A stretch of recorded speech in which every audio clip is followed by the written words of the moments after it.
অবিলম্বে মায়ানমারের স্বাধীনতাকামী সামরিক সংগঠন আরাকান আর্মির সাথে বাংলাদেশের একটি প্রতিনিধি দল পাঠিয়ে যোগাযোগ করতে হবে। বাংলাদেশের সকল রোহিঙ্গা তরুণ তরুণী যুবক যুবতী স্বাধীনতাকামী আরাকান আর্মির সাথে যোগ দিবে।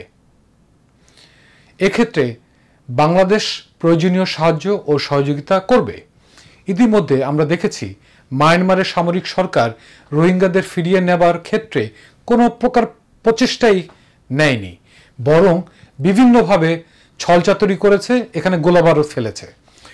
সেই সাথে বাংলাদেশের ভারতীয় দালাল স্বৈরশাসক শেখ হাসিনা ক্রমাগত তার অদূরদর্শিতার পরিচয় দিয়েছেন। এমনকি আমরা এটাও দেখেছি ভারতের স্বার্থ রক্ষায় গ্রেফতারকৃত মায়ানমার আর্মিদেরকে জামাই আদর করে ফিরিয়ে দেওয়া হয়েছে। অপরদিকে স্বাধীনতাকামী আরাকান আর্মিদেরকে ধরা মাত্রই মায়ানমারের হাতে তুলে দেওয়া হয়েছে।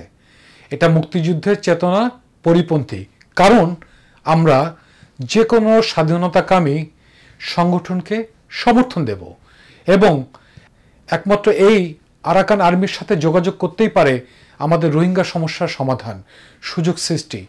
যদি এই মৈত্রী সংযোগ স্থাপন সম্ভব হয় তাহলে রোহিঙ্গাদেরকে আরাকানে পুনর্বাসন করা সম্ভব বা তাদেরকে ফিরিয়ে নেওয়া সম্ভব হতে পারে।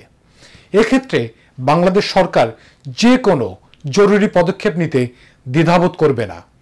তাতে ভারতীয় স্বার্থবিরোধী হোক আর পক্ষের হোক আমাদের কিচ্ছু যায় আসে না, কারণ আমরা অতীতে দেখেছি ভারত এ ব্যাপারে কোনো প্রকার সহযোগিতা বাংলাদেশকে কখনোই করেনি।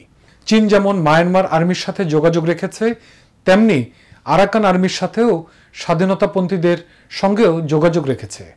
আমাদের অবস্থানটা হবে নিরপেক্ষ কিংবা আরাকান আর্মির পক্ষে।